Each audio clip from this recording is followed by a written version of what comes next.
আসেন, ইসলাম নারীদেরকে কি সম্মান দিয়েছে।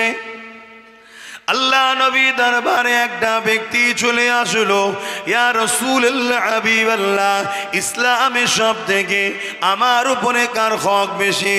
আল্লাহ নবী বললেন তোমার মায়ের, তারপরে কার তোমার মায়ের, তারপরে কার তোমার মায়ের, তারপরে কার তোমার বাপের। এ যুবকেরা, তরুণেরা, বাপেরা, আল্লাহ নবী মায়ের জাত নারীদের হক 3 গুণ দিয়েছে, পুরুষের তারপরে দিয়েছে। তাহলে নারীদের সম্মান ইসলাম কত দিয়েছে? এ যুবকেরা, তরুণেরা, আল্লাহ নবী আরো জানিয়ে দিলে, কোন বাপের যদি 1, 2, 3টে পর 3টে কন্যা সন্তান হয়, ওই বাপ যদি 3টে কন্যা সন্তানকে লালন পালন করে বিবাহটা দিয়ে দিতে পারে, ওই 3 কন্যার বাবা আর আমি রাসূলুল্লাহ, আল্লাহ নবী 2 আঙুলকে তুলে দেখিয়েছে, যেমন পাশাপাশি রয়েছে এই 3 কন্যার বাবা আর আমি রাসূলুল্লাহ আল্লাহর জান্নাতে পাশাপাশি থাকিব। আরো জোরে বলুন সুবহান। তাহলে নারীর মর্যাদা কত! কোন বাপ যদি 3টে কন্যা সন্তান হয় তার, আর ওই 3টে কন্যাকে বাপ ভালোবেসে আদর করে লালন পালন করে পড়াশোনা করিয়ে বড় করে তার যদি বিবাহ দিয়ে দিতে পারে, আল্লাহ রসুল বলছে পাশাপাশি আমার সাথে জান্নাতে থাকবে। বললেন না সুবহানাল্লাহ? তাহলে সেই নারীকে ইসলাম কখনো অপমান অপদস্থ করতে পারে না। আর যে নারীকে অপমান অপদস্থ করে, আর সে ইসলামের মধ্যে থাকতেও পারে না।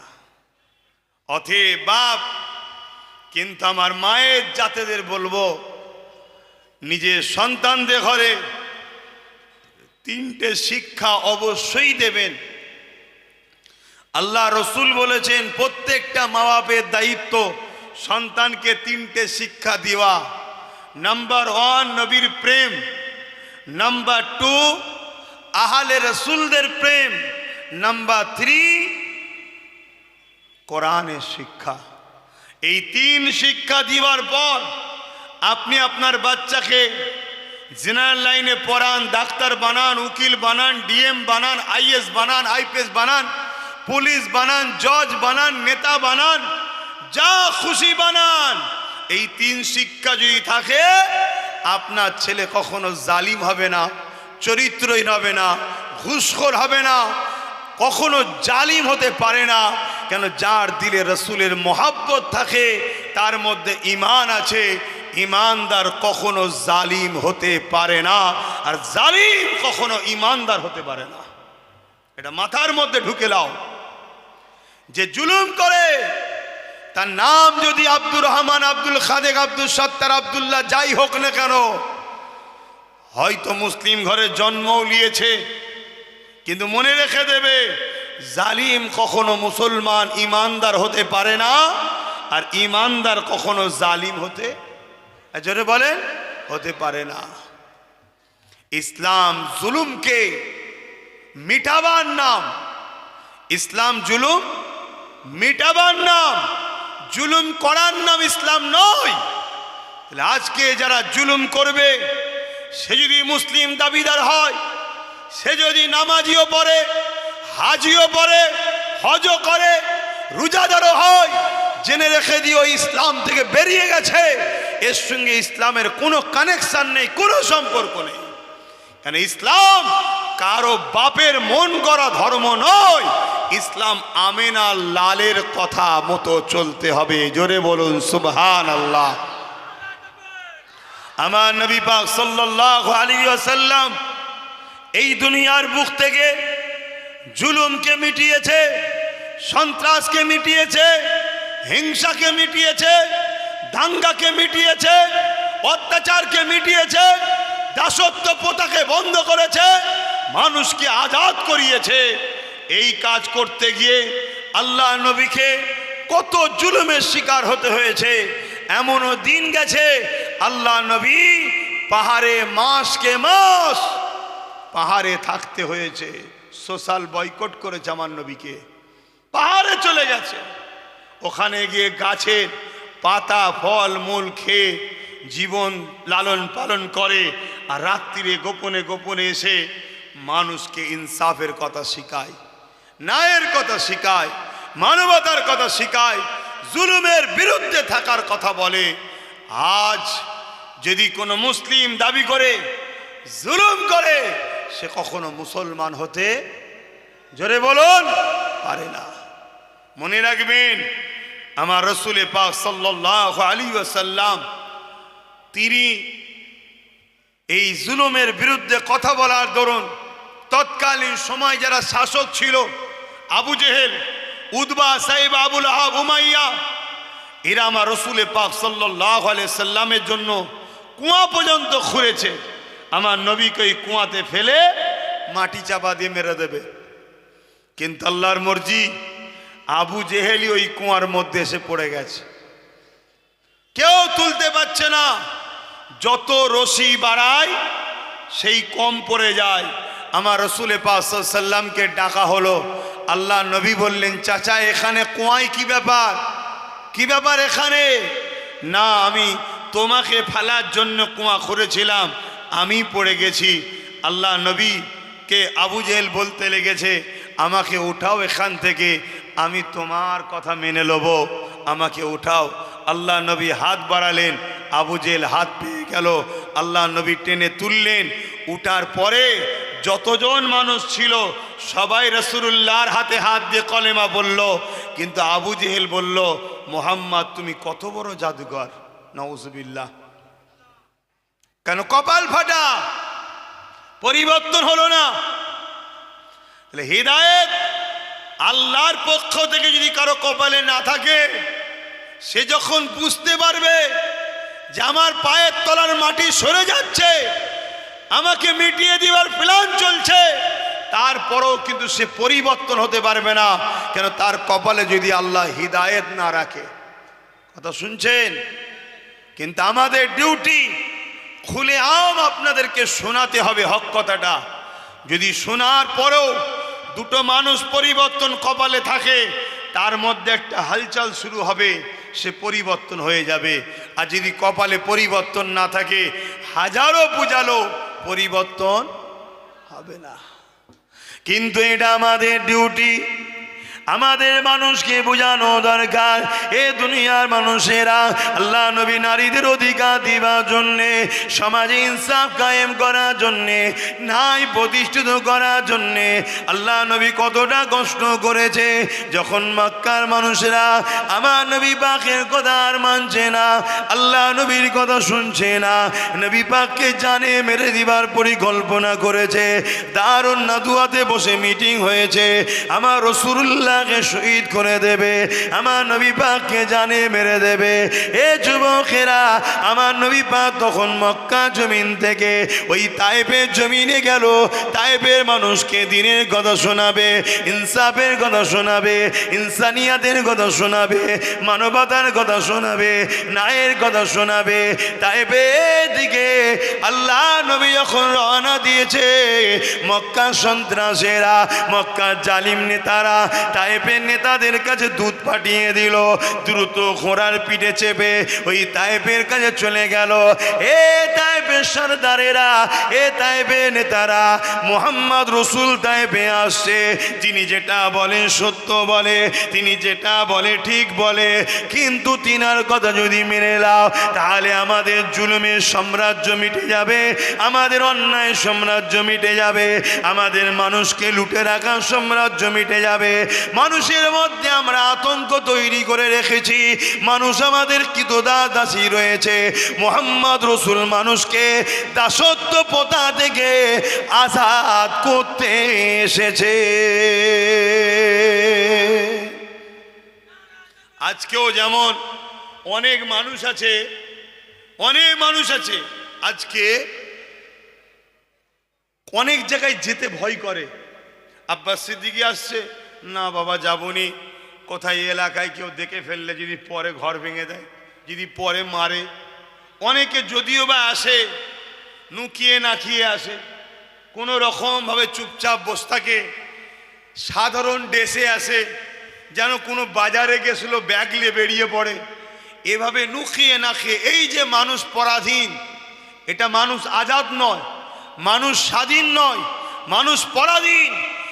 আজকের দিনও মানুষকে যারা পরাধীন করে রেখেছে এরা আজকের আবু জেহেল, এরা আজকের উদবা, এরা আজকের সাইবা, এরা আজকের নমরুদ, এরা আজকের ফেরাউন। এদের বিরুদ্ধে লড়াই করা আমাদের জন্য ইসলাম শরিয়াতে ফরজ হয়েছে, করতেই হবে। করে মানুষকে আজাদ করতে হবে, মানুষকে বাঁচাতে হবে, মানুষকে স্বাধীন দিতে হবে। এর নামও ইসলাম। জোরে বলুন সুবহানাল্লাহ। মানুষ মনে করে ইসলাম শুধু দাড়ি টুপি নামাজ রোজা মসজিদ মাদ্রাসা না, ইসলাম একটা কমপ্লিট জীবন ব্যবস্থার নাম। ইসলাম একটা কমপ্লিট জীবন ব্যবস্থার নাম। বাজারে গেছো, একটা অসহায় গরিবের দোকানদারের ওপরে কেউ তুলা তুলছে বা জুলুম করছে, তুমি যদি ইসলামের অনুসারী হও, তোমার দিন তোমায় কি বলছে শোনো। যে ওই গরিব দোকানদারের ওপরে জুলুম করছে, যারা জালিম, তাদের বিরুদ্ধে তোমাকে গরিব দোকানদারের পাশে দাঁড়িয়ে লড়তে হবে। যদি ওই গরিব দোকানদারের সঙ্গে তোমার রক্তের সম্পর্ক নেই তো কি হয়েছে, ধর্মেরও সম্পর্ক যদি না থাকে, সে যদি অন্য ধর্মের দোকানদারও হয়, হিন্দু হোক, আদিবাসী হোক, সাঁওতাল হোক, সে মানুষ, তার উপরে জুলুম হচ্ছে, তার পাশে দাঁড়িয়ে জালিমের বিরুদ্ধে ঝাঁপিয়ে পড়ার নাম হলো ইসলাম। জোরে বলুন সুবহানাল্লাহ। মনে রাখবে, তুমি যদি এই অসহায়ের পাশে দাঁড়িয়ে মজলুমের সাথ দাও, কিয়ামতের দিনে আমার আল্লাহ তোমার সাথ দেবে, ওয়াদা করেছে। জোরে বলুন সুবহানাল্লাহ। এ বিষয়ে একটা ছোট্ট কথা বলি, প্রায় বলেছি, আজও বলছি। প্রচণ্ড এক যুবক ছেলেকে কিয়ামতের দিন আল্লাহ পাক উঠাবে, তার হিসাব নিবার জন্য তাকে ডাকবে, দাও হিসাব দাও, কি করেছো বলো। বান্দা ওই সময় কাঁদতে কাঁদতে বলবে, ও রব্বি আল্লাহ পাক, দুনিয়া জমিনে আমি কোনো ভালো কাজ করিনি, দুনিয়া জমিনে আমি অন্যায় করেছি, দুনিয়া জমিনে আমি ভুল কাজ করেছি, দুনিয়া জমিনে আমি পাপাচার করেছি। মনে রাখবেন, অন্যায় দুই ধরনের হয়, একটা হলো নিজের ক্ষতি, আর একটা হলো ধর্মের ক্ষতি। একটা হলো নিজের ক্ষতি, আর একটা হলো ধর্মের ক্ষতি। কেউ যদি নিজের ক্ষতি করে, আল্লাহ পাকের কাছে তওবা করলে আল্লাহ পাক তার মাফ করে দেবে। কিন্তু কেউ যদি ইসলামের ক্ষতি করে, আল্লাহ পাকের কাছে কাঁদলো, তওবা করলে মাফ হবে না, কেননা সে ইসলামের ক্ষতি করেছে। তাকে কলেমায় রদ্দ গোপন পড়ে নতুন করে ইসলামে আসতে হবে। এ যুবকেরা, আর একটা কথা শুনে রেখে দেন, হক হলো দুই ধরনের। একটা হলো হকুল্লাহ, আল্লাহ পাকের হক, আর একটা হক হলো বান্দার হক। যদি তুমি গরিবের উপরে জুলুম করো, কারো নামে মিথ্যা মামলা করো, কারোর উপরে মিথ্যা দোষ দাও, কারো মাল যদি ঝেড়ে লাও, এটা হলো বান্দার হক। সে যতক্ষণ পর্যন্ত না মাফ করবে, আল্লাহ পাক মাফ করবে না। কিন্তু নামাজ কাজা করে ফেলেছো, রোজা কাজা করে ফেলেছো, এটা হলো আল্লাহর হক। আল্লাহ পাকের গায়ে যদি কাঁদেন, আল্লাহ পাক মাফ করে দেবে, ওয়াদা করেছে। হকুল্লাহ আল্লাহর সঙ্গে, হকুল্লাহ বান্দার সঙ্গে। আল্লাহর হকে যদি ভুল ভ্রান্তি হয়ে যায়, আল্লাহ পাক ক্ষমা করে দেবে বলেছে। কিন্তু বান্দার হক যদি আদায় তুমি না করো, বান্দার হক যদি মেরে লাও, আল্লাহ পাক তোমায় ক্ষমা করবে না। শুনছেন তো আমার ভাইরা? মনে রাখো, তোমার পীরের আওলাদ আমরা, তোমাদেরকে দুনিয়াতেও বাঁচাবার চেষ্টা করে লড়ছি, আখেরাতেও বাঁচাবার চেষ্টাই বলছি। ধরো তুমি দায়িত্ব পেয়েছো, একটা 1 কিলোমিটার ঢালাই রাস্তার কাজ পেয়েছো, হবার কথা 8 ইঞ্চি, তুমি করেছো 5 ইঞ্চি, 3 ইঞ্চির পয়সা ঝেড়ে দিয়েছো। ওই রাস্তা দিয়ে যতজন যাতায়াত করে প্রত্যেকের কাছে তোমাকে ক্ষমা চাইতে হবে। সবাই যদি ক্ষমা করে তুই জান্নাতে যাবি, আর না 3 ইঞ্চির পয়সা ঝাড়ার জন্য জাহান্নামে যেতেই হবে। এর নাম ইসলাম। এই শুনছো তো নাকি? রাজনীতি করার শখ মিটে যাবে।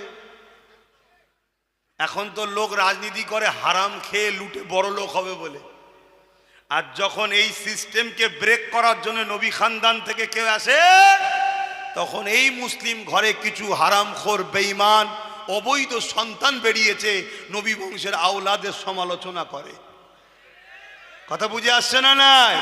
হ্যাঁ, মনে রাখবেন, এদের গুড়াই গন্ডগোল। এরা যদি হালালি সন্তান হতো তাহলে এই ধরনের কথাবার্তা বলতো না। কেন? এরা নিজেরা হারামখোর, এরা চোর, এরা গুন্ডা, এরা ডাকাত। রাজনীতি এদের কাজ নয়। রাজনীতি হলো ভালো মানুষদের কাজ। রাষ্ট্র সেবা, রাষ্ট্রবাসী সেবার নাম হলো রাজনীতি। অনেক মহান কাজ, পুণ্যের কাজ। কোনো রাজনীতির নেতা যদি ন্যায় পরায়ণ হয়, সত্যবাদী হয়, মানব প্রেমিক হয়, দেশপ্রেমিক হয়, ইনসাফ প্রেমিক হয় এবং ইমানদার যদি হয়, আল্লাহ তাকে কিয়ামতের দিন আরশের ছায়া দেবে। জোরে বলুন সুবহানাল্লাহ। তাহলে রাজনীতিটা খারাপ নয়, কিন্তু রাজনীতির নামে ৮ ইঞ্চির ঢালাইকে যদি মেরে খাও তাহলে মনে রেখে দিও তোমার জন্য জাহান্নাম অপেক্ষা করছে। আমাদের সমাজে অনেক রাজনীতির নেতা আছে, হজ করে এসছে। হজ শুনছেন তো নাকি? পাক্কা ইবলিসের চালা হয়ে ঘুরে বেড়াচ্ছে। এরকম শয়তান হাজি আছে, এ আছে না নাই?